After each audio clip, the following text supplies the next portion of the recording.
नमस्कार, बहुत बहुत स्वागत है आपका सुबह के खास कार्यक्रम प्रेस वार्ता में। देश न्यूज़ आप देख रहे हैं, मैं हूं आपके साथ निशा। प्रेस वार्ता जिसमें हम आपको बताते हैं देश दुनिया की तमाम बड़ी अपडेट, तमाम बड़ी खबर। हमारे साथ प्रेस वार्ता में जुड़ते हैं हमारे मेहमान। उत्तर प्रदेश से हमारे साथ जुड़ चुके हैं ज्ञानेश जी, जो आपको उत्तर प्रदेश की तमाम बड़ी अपडेट बताएंगे। हिमाचल प्रदेश से हमारे साथ जुड़ चुकी हैं सुनीता जी, जो हिमाचल प्रदेश की तमाम बड़ी अपडेट, तमाम बड़ी खबर, ऐसी कौन सी खबर है जो सुर्खियों में और अखबारों में हेडलाइंस बनी हुई है। हम सीधे चलेंगे हिमाचल प्रदेश की और सुनीता जी हमारे साथ जुड़ी है। सुनीता जी, हिमाचल प्रदेश की तमाम बड़ी अपडेट, तमाम बड़ी खबर हमारे दर्शकों को बताएं। प्रदेश में निशा जी मौसम ने जो है वो करवट बदली है। अटल टनल, रोहतांग, पांगी सहित ऊंचाई वाले क्षेत्रों में जो बर्फबारी है वो दर्ज की गई है। वहीं इस वजह से जो अटल टनल है वहां पर जो वाहनों की, जो साधारण वाहन है, जो छोटे वाहन है या साधारण वाहन है, उनकी जो आवाजाही है वो रोक दी गई है। और लगभग जो बर्फबारी है वो 1 इंच तक की जो बर्फबारी है वो उन इलाकों में पड़ी हुई है। वहीं जो शिमला में है वहां पे कल सारा दिन बादल छाए रहे, राजधानी शिमला में। और दिन के बाद जो है वो बीच में हल्की हल्की सी धूप देखने को भी मिली। वहीं अगर बात करें कल निशा जी गणतंत्र दिवस था, तो उसी मौके पर जो राज्यपाल है हिमाचल के, उन्होंने तिरंगा फहराया। और हर जिले में जो हिमाचल की संस्कृति है उसके रंग दिखे, जगह जगह झंडा फहराया गया। जी जी। वहीं नाहन स्कूल में जो स्वास्थ्य मंत्री है धनीराम शांडिल, उन्होंने भी जो है तिरंगा फहराया। वहीं अगर निशा जी मौसम की बात करें तो जो काफी ज्यादा जो सूखी ठंड है, वो सूखी ठंड पड़ने से जो है लोगों को काफी ज्यादा बीमारियां हो रही है। और काफी सारे जो लोग हैं वो बीमारियों की चपेट में आ रहे हैं। लोगों का गला जाम हो रहा है, खांसी जुकाम, इस तरह की जो बीमारियां हैं वो लोगों को आ रही है, क्योंकि जो शुष्क ठंड है, क्योंकि जो बर्फबारी हुई है वो ऊंचाई वाले इलाके पे हुई है। जो नीचे का जो मौसम है वो उसी तरह का है। और जो सूखी ठंड है उससे लोगों को जो है वो काफी ज्यादा परेशानियों का सामना करना पड़ रहा है। वहीं निशा जी सोलन में नशे की जो 50 गोलियां पकड़ी गई है, और 0.71 जो चिट्टा है वो भी पकड़ा गया। और जो 2 युवक थे उन्हें गिरफ्तार कर लिया गया है, और आज जो आगे की कार्रवाई है वो की जा रही है।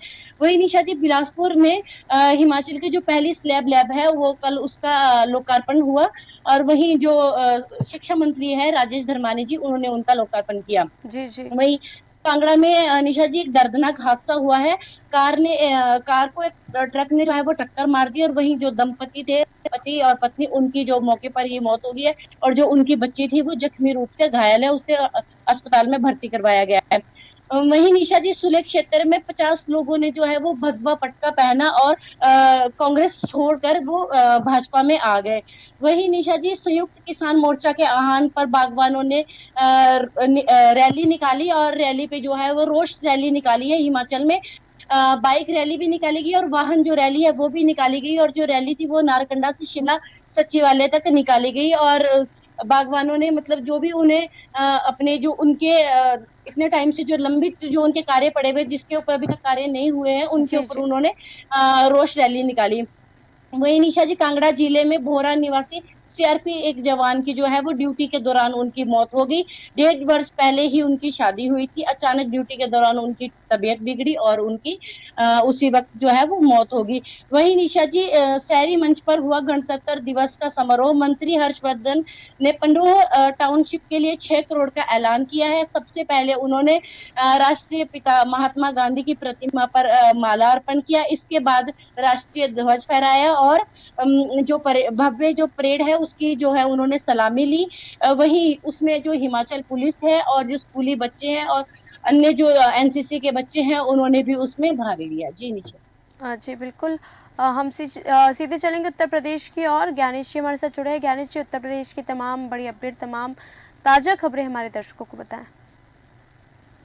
जैसा मैं सबसे पहले दर्शकों को बताना चाहूंगा कि आज जो हमारे मुख्यमंत्री योगी आदित्यनाथ ने उत्तर प्रदेश के जो बदायूं जिले का दौरा कर लिया, और वो जो वहाँ पे लगभग 1:20 पर पहुंचेंगे। आपको जी। बताऊं कि सैजनी में एक सीसीएल इथेनॉल प्लांट का वो शिलान्यास करेंगे। तो आज योगी आदित्यनाथ का जो है दौरा बदायूं के लिए है। अब हम बात करेंगे निशा की समाजवादी पार्टी के जो राष्ट्रीय अध्यक्ष है, कल वो कन्नौज में थे, और कन्नौज से उन्होंने विपक्षी पार्टी पर जमकर हमला बोलते हुए कहा है कि ग्रामीणों का जीवन स्तर जो है वो सुधरना नहीं चाहते हैं, और इस सरकार के लोगों ने सब काम रोक दिए हैं। जमकर उन्होंने भारतीय जनता पार्टी को कोसा है। उन्होंने कहा ये लोग राशन के गुलाम बनाना चाहते हैं, क्योंकि लोगों को रोजगार नहीं देना चाहते हैं। ये सिर्फ राशन बांटते उनको गुलाम बनाना चाहते हैं। महंगाई बढ़ गई है, पढ़ाई लिखाई का इंतजाम भी पूरी तरीके से नहीं है। सरकारी अस्पतालों का सत्यानाश कर दिया है। बीजेपी सरकार ने 102 एम्बुलेंस सेवा को बंद कर दिया है। वहीं वोटर लिस्ट से लोगों का नाम भी काटा जा रहा है। तो बीजेपी सरकार रोजगार देने में बिल्कुल असफल है। असफलता छिपाने के लिए बीजेपी जो है धर्म का सहारा ले रही है। तो बीजेपी को पीडीए ही सत्ता से बाहर करेगा, इस तरीके के जो है कहीं न कहीं बयानबाजी कल अखिलेश यादव ने किया है। और बताऊं कि राष्ट्रीय अध्यक्ष जो है ये पूर्व मुख्यमंत्री अखिलेश यादव, इन्होंने नीतीश कुमार के एनडीए में जाने पर भी बोले हैं कि यहाँ कोई सुखवाहट नहीं है। हमें उम्मीद है कि नीतीश जी एनडीए में नहीं जाएंगे और नीतीश जी इंडिया गठबंधन को और मजबूत करेंगे। इसके पर ममता बनर्जी को लेकर के उन्होंने कहा है कि सीएम ममता के अकेले चुनाव लड़ने पर अखिलेश ने कहा है कि कांग्रेस की बड़ी जिम्मेदारी है कि छोटे दलों को साथ लाने की, और सीट का नहीं जीत का गठबंधन है, अखिलेश यादव ने कहा है। वहीं बिहार की राजनीति में भारी उतार चढ़ाव के बीच में निर्णय की स्थिति में पहुंच गई। इसका प्रमाण है कि बिहार में बड़ी पैमाने पर आईएएस अधिकारियों का स्थानांतरण जो है आईएएस अधिकारियों का स्थानांतरण किया जाना है, जहां पर कई आईएएस अधिकारियों का तबादला किया गया है। तो इस तरीके का जो है बयानबाजी कल अखिलेश यादव ने किया है।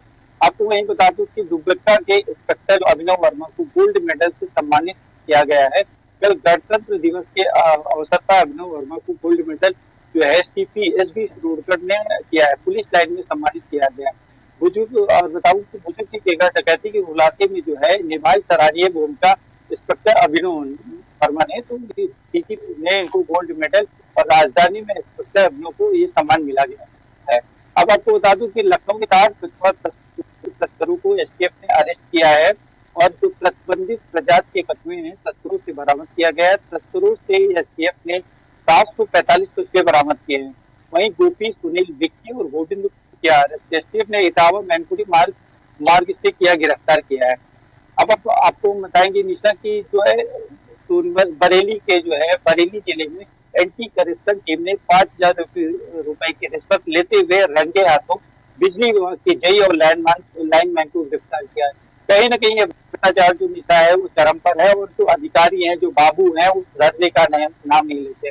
बता दूं AK शर्मा जो है ऊर्जा विभाग के मंत्री, लगातार अपने विभाग का गुणगान करते हैं, लेकिन उनके जो अधिकारी है उनको छवि धूमिल करने में कहीं कोई दो राय नहीं रखते हैं। आपको बताऊं कि ये जो है दोनों के खिलाफ सुभाष नगर थाने में गंभीर धाराओं में मुकदमा दर्ज कर कार्रवाई की जा रही है। इन पर आरोप है कि जय और लाइनमैन शिकायत से कानूनी जो कार्रवाई का डर दिखाकर 5,000 रुपए की रिश्वत की मांग कर रहे थे।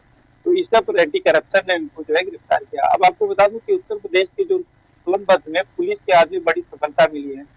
यहाँ के रायपुर थाना इलाके में पुलिस ने एक मुखबिर की सूचना पर गांजे की तस्करी में शामिल 3 महिलाओं को गिरफ्तार किया है, जिनके पास से पुलिस को 28 किलो गांजा बरामद हुआ है। और ये महिलाएं जो है तस्कर बिहार से गांजा लेकर रायपुर थाना क्षेत्र के जंगल के रास्ते से जा रही थी।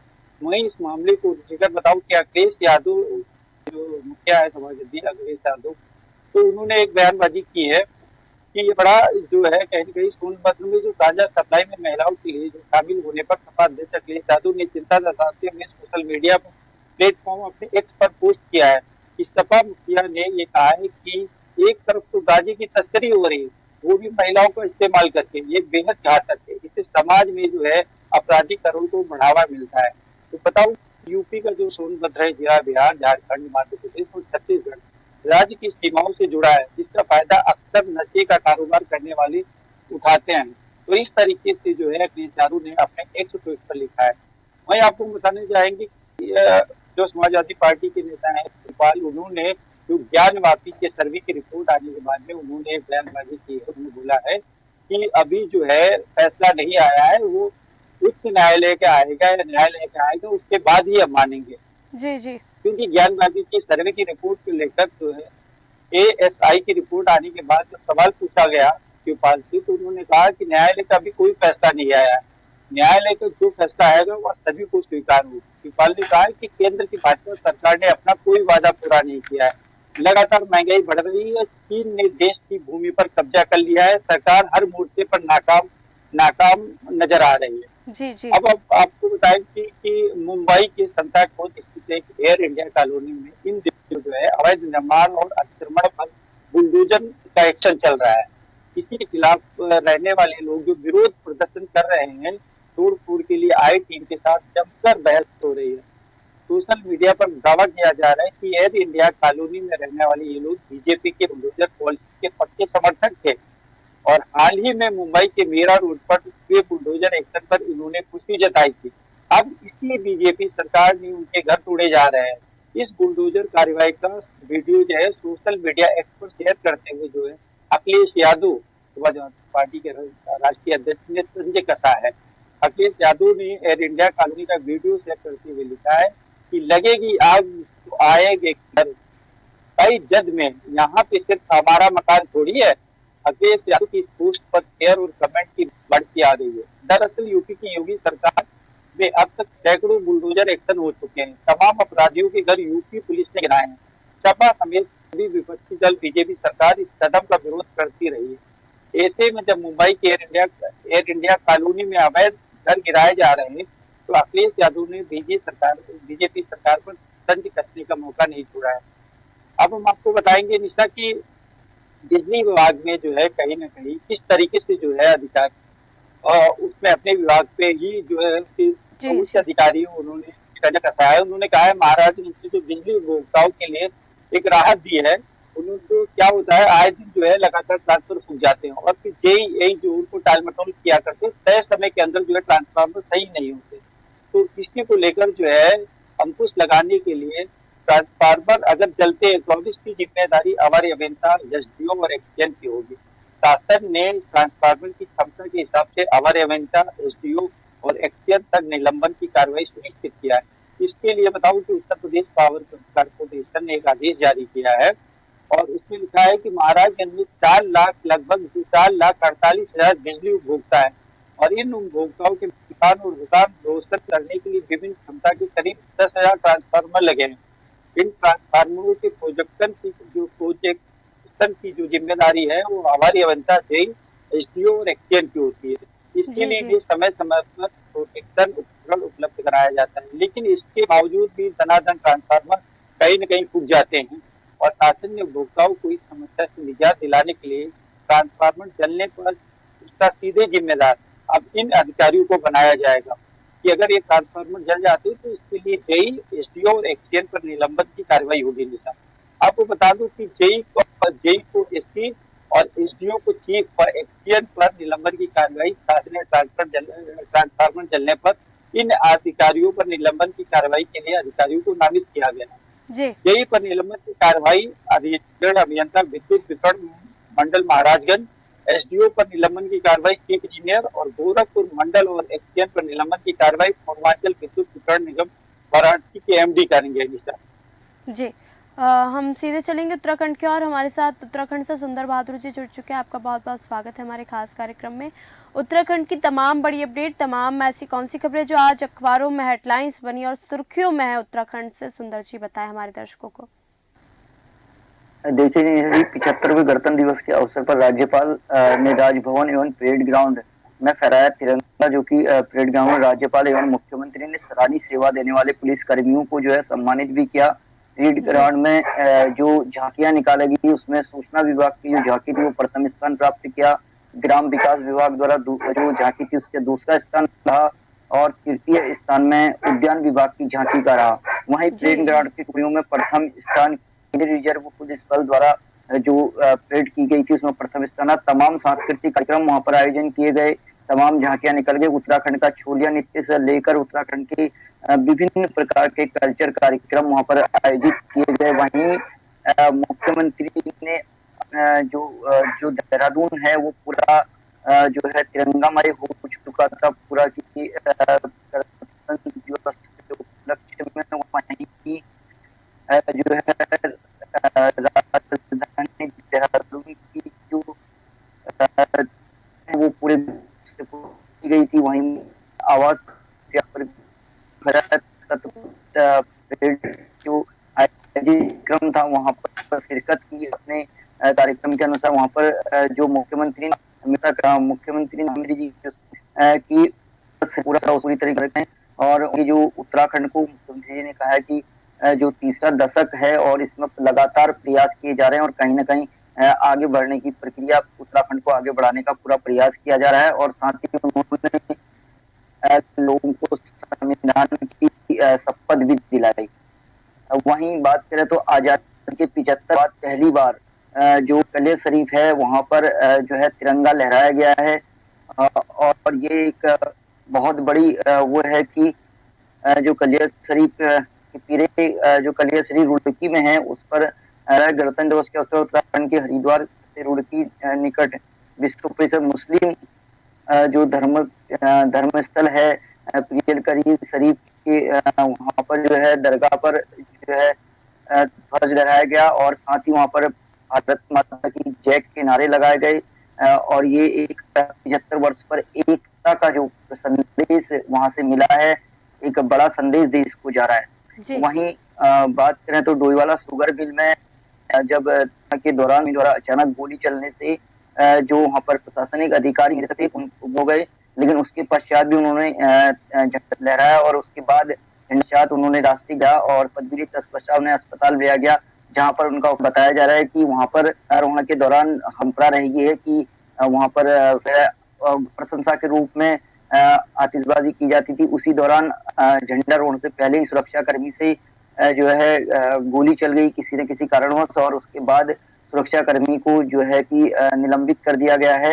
वहीं खटीमा की बात करें तो खटीमा से भारामल बाबा के जो मंदिर में पिछले दिनों महंत की हत्या हो गई थी और उसके बाद महंत और उनके शिष्य की हत्या हो गई थी। उसके बाद चश्मदीद गवाह जो नन्हेलाल थे उनकी भी अब मौत हो चुकी है पानी में डूबने से। ये एक बड़ा सवाल पुलिस के ऊपर एक बड़ा सवाल खड़ा होता है कि आखिर जो चश्मदीद गवाह उस खून के चश्मदीद गवाह थे उनको आखिर सुरक्षा व्यवस्था क्यों नहीं मुहैया कराई गई, आखिर किसके भरोसे उन्हें खुले में छोड़ दिया गया, जो कि पुलिस द्वारा बताया गया कि और उसी दिन जिस दिन बुधवार को उनकी हत्या हुई है उसी दिन कहीं न कहीं डीआईजी खटीमा आए हुए थे और उन्होंने उस मंदिर का निरीक्षण भी किया था और रात को कहीं न कहीं नन्हेलाल की मौत हो जाती है। तो ये एक बड़ा सवाल है कि आखिर जो एक चश्मदीद गवाह को खुले में इस प्रकार कैसे छोड़ दिया गया।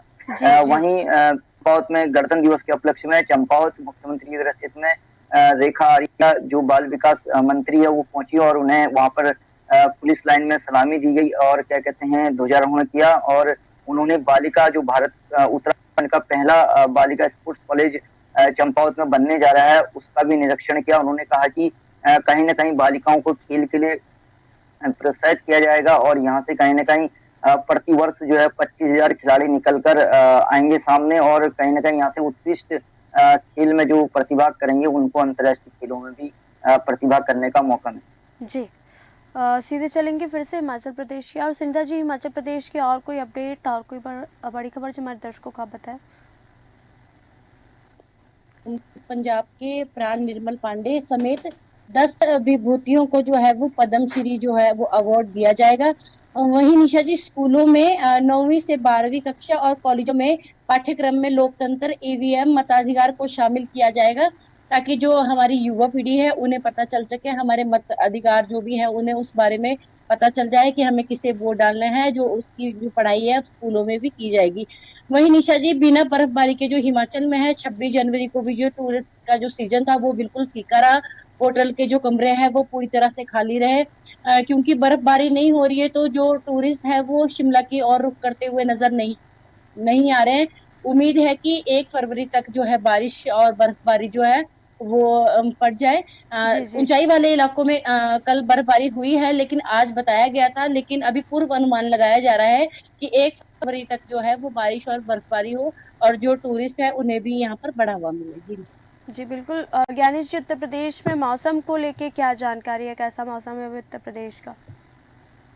निशा मैं बता दूं कि उत्तर प्रदेश में लगातार ठंड जो है कम होने का नाम नहीं ले रही और ये जो है हाड़ मास कमाने वाली ठंड है। सुबह सुबह भी कोहरा रहता, धुंध रहती। सूरज अगर हम बात करें तो लगभग 12 बजे कल भी निकला तो आज भी कोई थोड़ी देर के लिए निकला था और अपनी चमक उसने भी करा था। आज भी लग रहा है कि जो कहीं न कहीं सूरज नहीं दिखाई देगा तो ठंड की वजह से तो कहीं न कहीं विद्यालय जो स्कूलों की छुट्टियां भी लगातार जो है वो अलग अलग जिलों में पीएम जो है अलग अलग समय से कर रहे हैं और जो बड़े बच्चे हैं उनका समय चेंज करके तो मौसम भी बहुत इस वक्त जो है वो काफी ठंड है और इसमें जो है हवाएं भी ठंडी चल रही हैं।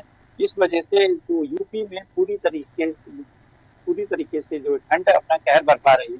जिसे हम बात करेंगे उत्तर प्रदेश के सटे जिला वाराणसी की, कि यहाँ पर एक मामला जो है वाराणसी के नगर के बीच गुजरे जमुरिया नाला और रेड नदी के किनारों पर अतिक्रमण के दृष्टिकरण को लेकर गुरुवार को एक आपातकाल बैठक बुलाई गई थी। इसमें जमुरिया नाले के बीच एक 25 मीटर के दायरे को खाली करवाने पर 234 घर पक्के निर्माण दायरे में आ रहे हैं और ऐसे ही रेड नदी को पहले चरण में 50 मीटर के दायरे को खाली करवाने पर 14 निर्माण ध्वस्त करने पड़ेंगे।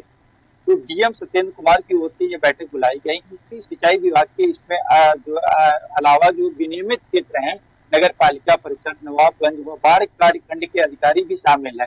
तो डीएम ने बताया कि पहले चरण में इन घरों और निर्माण को ध्वस्त करने का निर्णय लिया गया है, क्योंकि कहीं न कहीं ये जो है मार्ग चौड़ीकरण को लेकर हो रहा है और इसमें ये बाधा बन रहे हैं। ये अवैध बताए भी जा रहे हैं कि अवैध निर्माण ये किए गए हैं। तो उस मामले में अभी सभी में विनियमित जो क्षेत्र प्राधिकारी के सचिव व एसडीएम है विजय कुमार द्विवेदी पहले से दृष्टिकरण का आदेश पारित कर चुके हैं, लेकिन इन आदेशों के खिलाफ करीब 30 लोगों ने उनकी न्यायालय पर अपील की थी और इन मामलों में गठित जो कमेटी है अपने निर्णय लेगी। डीएम ने बताया कि पिछले साल अगस्त 2023 में इस सक्रिय जमुरिया नाला और रेड नदी के उफान से करीब 100 करोड़ रुपए का नुकसान हुआ था। इस मामले में हाईकोर्ट की डबल बेंच पहले से इस ध्वस्तीकरण के आदेश पारित कर चुकी है।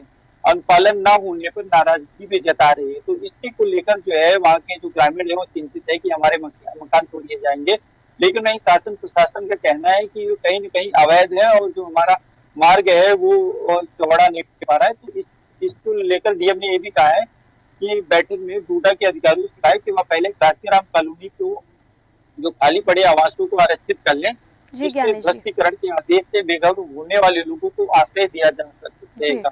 हम बात करेंगे निशा यहाँ पर एक युवा अधिकारी वाराणसी की, कि जो लगातार जिन पे एक महिला जो है वो आरोप लगा रही कि जो वो निवेदिताएं जो वो टेंडर पड़ते हैं उसमें वो गड़बड़िया कर रहे हैं। आपको बता दूं उस महिला का कहना ये उसने डीएम वाराणसी से सत्येंद्र कुमार से शिकायत लिखित में की है कि जो युवा अधिकारी नगर पालिका वाराणसी के हैं वो जो निविदाएं निकाल रहे हैं उसमें अनदेखी कर रहे हैं, क्योंकि जो 4 निविदाएं निकालने का आदेश हुआ है उस पर वो जो है जिस पीड़ित का कहना है जो प्रार्थी ने प्रतिष्ठा नहीं किए और उसको अनदेखा हुए टेंडर उसी के पक्ष में निकाल रहे हैं। तो इसको लेकर डीएम से शिकायत की गई है। जी बहुत बहुत धन्यवाद ज्ञानेश जी उत्तर प्रदेश की तमाम अपडेट देने के लिए। सुनीता जी आपका भी बहुत बहुत धन्यवाद हिमाचल प्रदेश की तमाम अपडेट देने के लिए।